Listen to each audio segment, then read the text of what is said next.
my father spoke to me and said to me, they need me to go help work. I was crying because I liked the schooling and I wanted to finish and all that.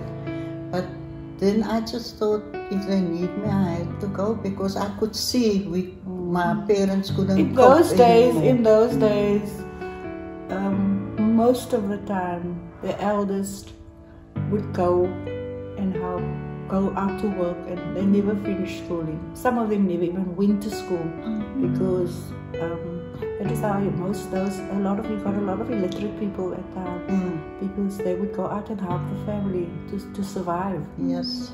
You know, because the income wasn't enough from the father. The mother at that time never worked. In those days, the mother didn't work. The mother's primary job was to raise her child.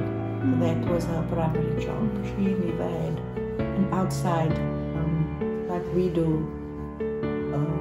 career. They never had a career.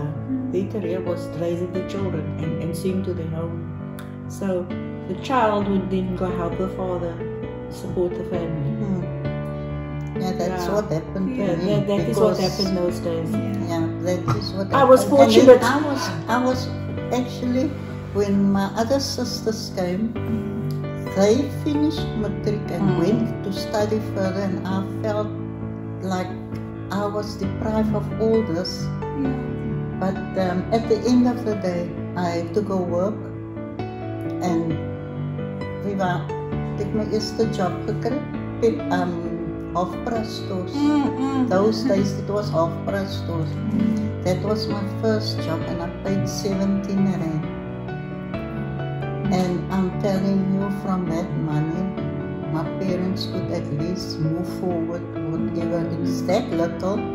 I got the pocket money of a 5 rand, but I had to buy my own pantyhose with that money, and I had to buy my train ticket with that money also.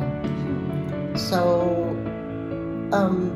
at the end of the day, it just made me more stronger and the person that I am today, because if someone speak to me about that, then I can relate to it because I know what I went through. My mommy could, she always used to make for me for Eid days my dresses. She would make my own dresses. But then it has to be kept for the next one also. But whatever color dress she makes me, that shoes must be dyed to that color. Yeah, I forgot about that. Yes, that. Often had to dye our shoes. They dye our shoes to match with the dress and all that. And I think I actually got a picture of it. I used to go sleep by my grandmother. And then she had a big house in Salterville. It's always so creepy because the rooms is all in front and the toilet and the kitchen is right at the back. Now, if I want to go to the toilet, I was about, say, 7, 8. I want to go to the toilet and I'm thinking, I can't wake her up now and say I want to go to the toilet. And she tell me, you big enough, go to the toilet. But it's dark in the house. You have to go from the kitchen through the lounge, through the dining room, and then you get the kitchen, then the toilet there at the back, and it's... But I used to stay, I loved to stay there because she spoiled me. And she could send me to the butcher, tell me when she used to sell kusistas also. And that time they made kusistas with state fit. It was different, different kinds. You know what the kusista is? Yeah. So there were different kinds. So like in Clemon, you would get 3 or 4 people selling kusistas on a Sunday morning, and my grandmother would send me to all 4 of them to go buy kusistas. So Papa says, let me sell just the additional kusista with egg in. Then the other one would sell with potato. And the other one would sell with a state fat, which is the fat of the sheep, but the bottom part, the then back they part. used to pack it in such a container, so then they fold it, and you can see it's fat in it. It's fat. It's just basically fat. And then they would dry it out, and then it becomes like an oil. So then they fry the kusistas in there. Yeah. But that was the best kusistas. Yeah, it was the nicest kusista. And then the other one would sell it to sister with a coconut in the middle. Oh, that's Yeah. So we had to buy from each. So many options. Yes. I only know one different flavor. Yeah. yes, different.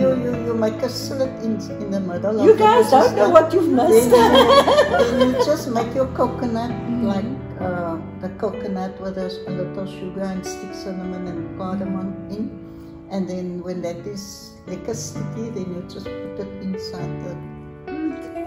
It's so It's the most beautiful thing. It's most beautiful. Yeah, and then there was also all these ladies that made confit, you know.